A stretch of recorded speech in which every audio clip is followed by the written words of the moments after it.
My stepson tried to blow up my entire life by accusing me of putting my hands on him, so I told my wife it's me or him. Now he's going to lose his parents again because it's definitely not him.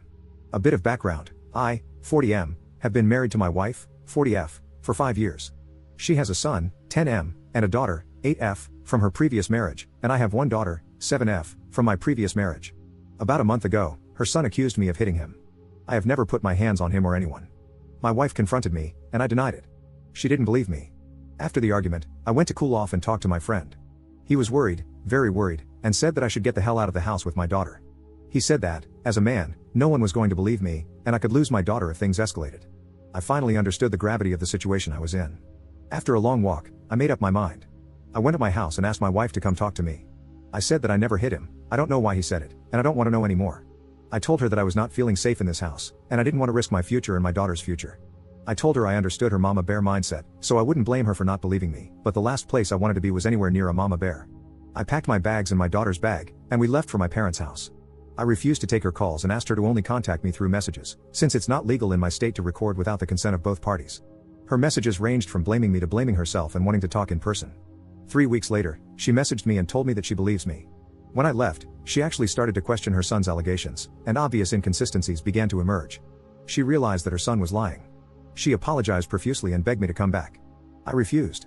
I told her that I couldn't risk it anymore. I don't trust her children, and I don't trust her to believe me.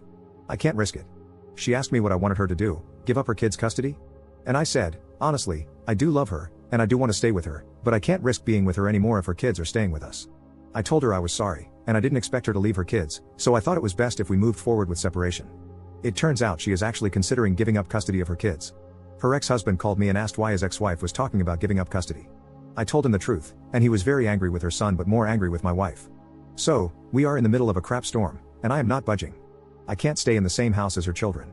I am being bombarded by phone calls from people blaming me for making my wife abandon her children. But what other choice do I have? I can't risk going back now. Commenter. He is only 10. 10-year-olds tell a lot of BS when they are upset about something. Explain to him what his behavior did not only to you, but what will happen to his mom, his sister, and him if you guys separate.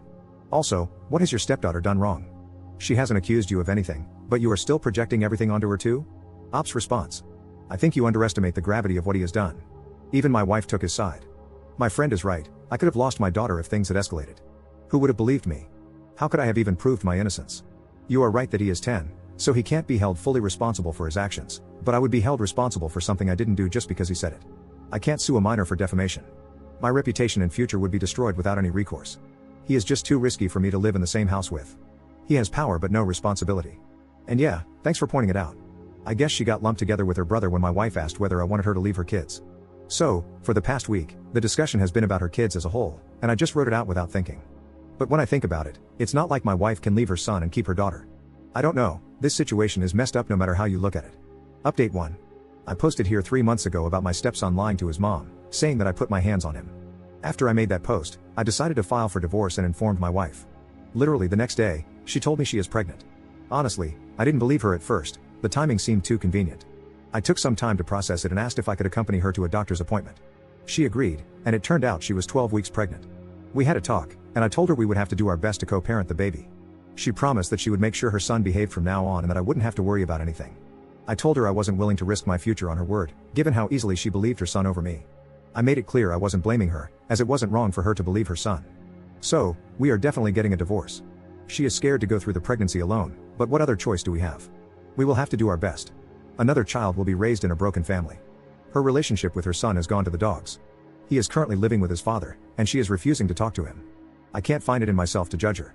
She will have to go through a pregnancy in her 40s, which is complicated enough. On top of that, she will have to navigate her divorce. Add her pregnancy hormones to the mix, and it's easier for her not to talk to her son. All because she believed her lying son. I did talk to her ex-husband, and he and his wife are also struggling. His son is not doing well, especially with his mother essentially ghosting him. I guess the stern talking to that someone recommended in my previous post is not needed anymore. He has gotten a pretty good idea of how much he messed up. I guess we are in a situation where everyone loses. My daughter is the only one who is left relatively unscathed. She is adjusting pretty well to the new apartment and getting into a new routine. All thanks to my friend who warned me in time and helped me shield her from the chaos.